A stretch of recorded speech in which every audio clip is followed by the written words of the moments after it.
one of the fuel cars was leaking. Then, suddenly, it caught fire.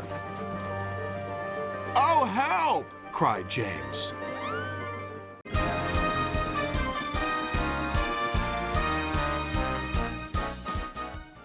"Danger! Clear the quarry!" shouted the quarry master. Workmen scrambled into the cars. "Thank goodness we're here," said the twins.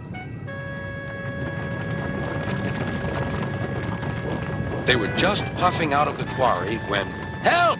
Wait for me!" A workman had been left behind. Ben waited as the man climbed quickly aboard. The twins left the quarry just in time.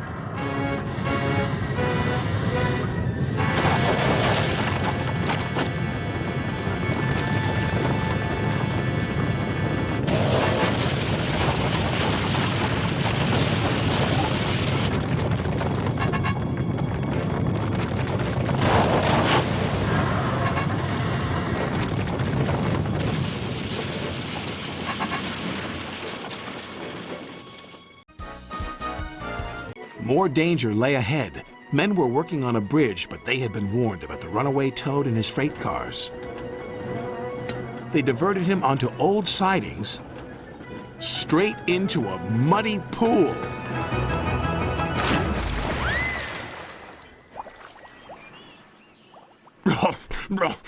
Stopped at last. Oliver arrived, and when he saw Toad, he could only smile. A pond is the only place for a toad, I suppose. But the freight cars were bored. Let's break away. Their loads were heavy, and the couplings old. One snapped.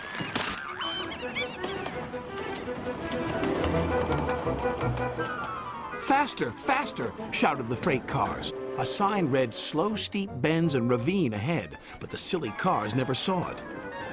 Then, it was too late.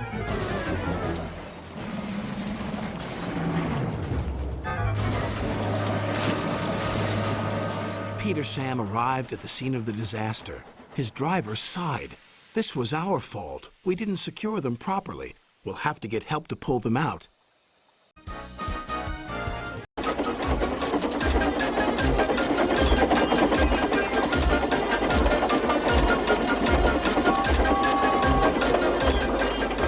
Disaster lay ahead.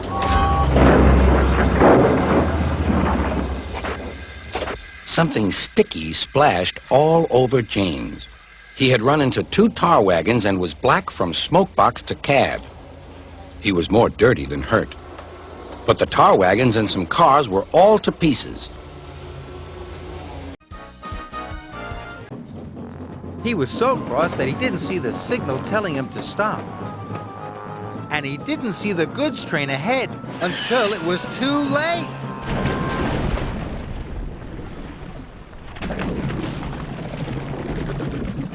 Luckily, no one was hurt.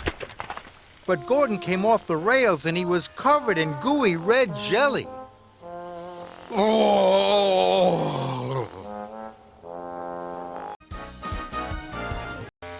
He never bumped cars unless they misbehaved.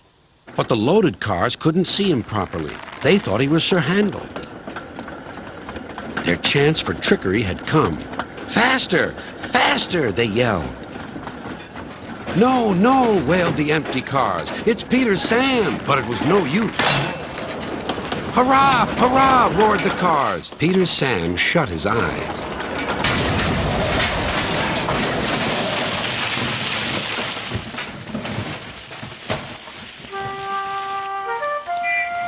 "Beep! Beep!" wailed Peter Sam. Rusty was working nearby and came to help clear up the mess. "Bust my buffers!" exclaimed Rusty. "Never mind, Peter Sam. We'll get you out." Danger lay ahead. "Now for our plan," giggled the cars. "Go faster, go faster." They pushed Thomas over the switches. "Slow down," called Thomas's driver and applied the brakes.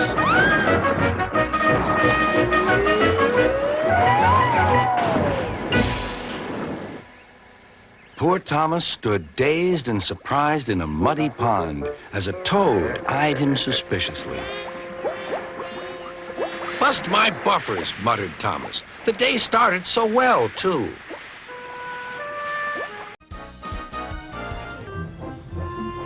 Thomas puffed into the yard and backed up to the paint freight cars. But Diesel was in the yard, too. "Now I'll show Thomas who's best," Diesel whispered. And he gave the freight cars an extra hard shunt. Paint cans flew into the air and splattered down all over Thomas. There was green paint, yellow paint, and red paint. Thomas looked very silly indeed. "Stripey boiler," laughed Diesel. At the yards, Percy was collecting trucks. Then he heard Boulder. "Oh no, heading straight for me!" squeaked Percy.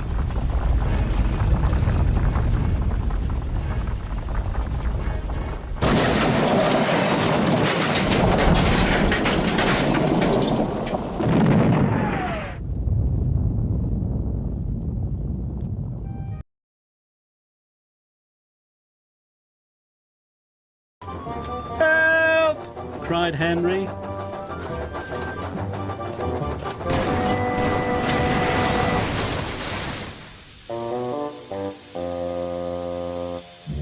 So excited about meeting the brass band that he didn't notice the giant crane.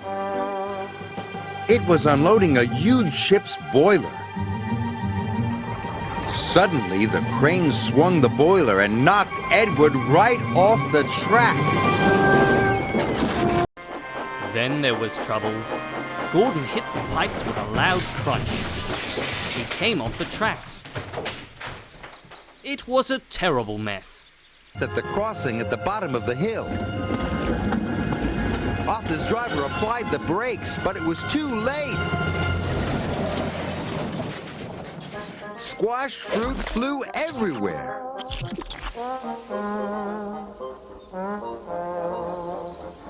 Arthur was upset. His spotless record was ruined. If you don't concentrate on the thing that you're doing, whatever you're doing is not what you're thinking. Signs warning all the trains to go slow. But Gordon ignored the signs. "I'm an express engine, I don't go slow," he said, and he went even faster. The branch line couldn't take his weight, and the rails buckled. "Oh, help!" Gordon cried as he slid off the tracks and into a field.